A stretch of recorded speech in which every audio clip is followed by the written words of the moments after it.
This is a short video about the developmental interaction approach that the state is using as their approach for curriculum.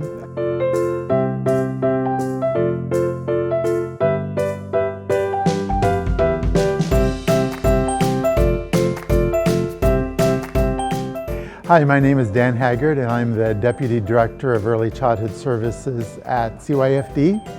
And so we're going to be talking a lot more in the future about curriculum, what it is, what you need to understand in order to develop it, and the importance of understanding curriculum when you're really working with young children.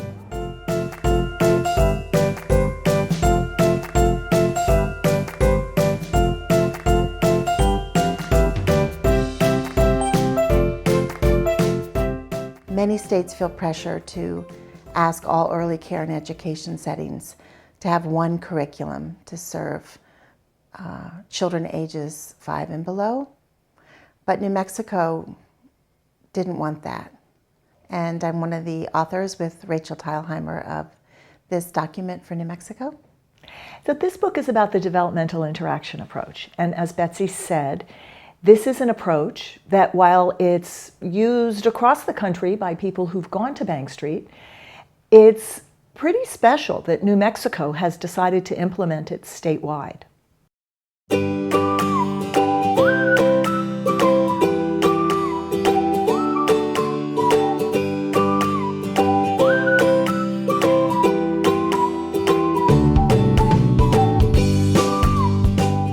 DIA is based on theory that acknowledges the many influences on any child.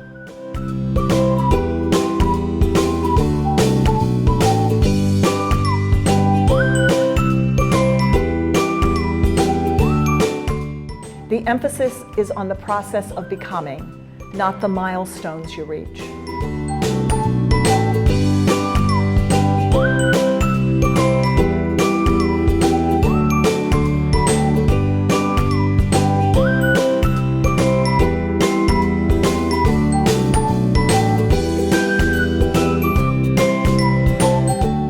Learning the children becomes a source of professionalism and personal growth for the adults in the room.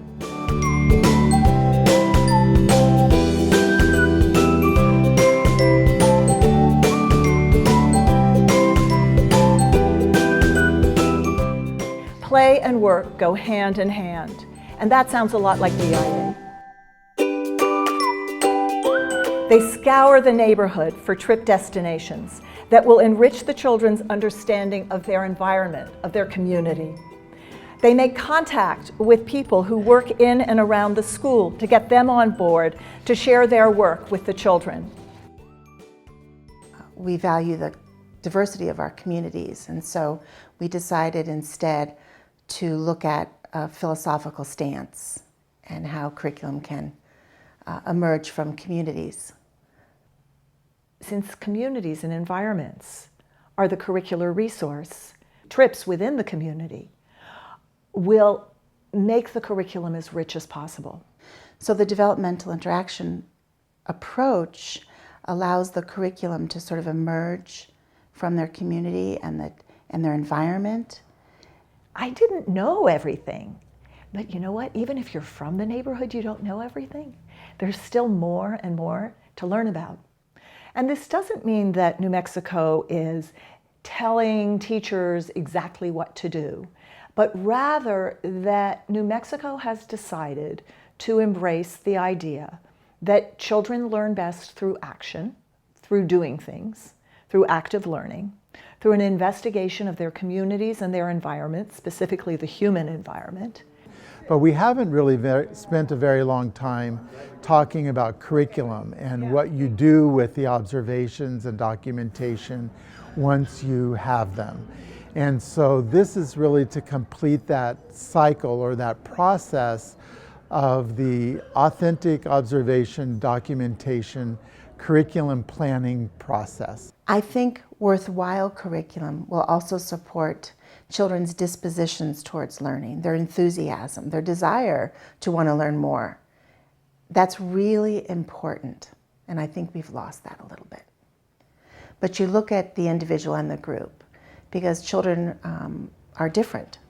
So some might prefer to do experiences or be involved in classroom curriculum on their own. Some might want to be with a few friends. But one of the purposes is sort of build a classroom community in which you're studying something in depth together. Teachers don't dispense knowledge, although they must have an in-depth understanding of the topic under study and of many others. Well, children are already meaning makers. And so a teacher's job is to tap into that interest, that enthusiasm, and build on it. Something that's exciting about the developmental interaction approach is that teachers are recognized as constant learners. So there's principles that are guiding practice based on research and theory about how we know children learn. And that's our goal, of course, to support children's learning and growth and understanding of who they are in their world and beyond. It's more valuable for teachers to set up situations that enable children to answer their own questions than it is for teachers to answer those questions for the children. Because the social is really important to them. And through the social, they learn. Through the physical, they learn. They learn using their bodies. And you can't separate that. The teacher who asks good questions gets the children engaged in looking, in sharing information, and also in asking more questions themselves. But children don't just learn through doing random things. They learn through an integrated curriculum. They learn through a curriculum that makes sense. So it's a framework to guide practitioners, professionals that work with children and families. It was a book. He is adding a slide because he's putting something on top. It might be something to walk on. That's all I said, Arlo. We were using our little tools. That was like handy dandy down there. I was wearing a tiger stuff. Maybe it's where we were going up and then we were rolling down. From that picture. So there are research findings on children's achievement, even those coming from the poorest communities, where good, engaging curriculum will help children have gains in literacy and math. And I know there's a great desire to have children prepared for kindergarten. We also want to say that children should be prepared for life. And so good curriculum can offer children an interest in learning. And that's really what we want to do.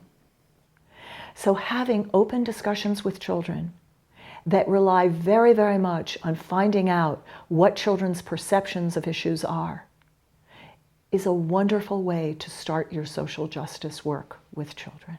We also offered a curriculum framework versus a curriculum because we didn't want something that was inflexible or formal or impose something on the teachers and children. First, that knowing children and recognizing that children's development happens in spurts. It's not a smooth, linear process. And teachers can be decision makers along with the children. Children don't need lectures from us. What children need from their teachers are really good questions. Questions that make children stop and think. I was a preschool teacher. I was a kindergarten teacher for many years before becoming an academic. And I learned a lot about kids by being a teacher. And I realized that I much prefer, and so do the kids, engaging together in real learning and understanding each other and who we are together as a classroom community. And DIA encourages teachers to keep all this in mind as they plan activities that will pique children's curiosity, set them a little off balance, and involve them with others such that they want to investigate.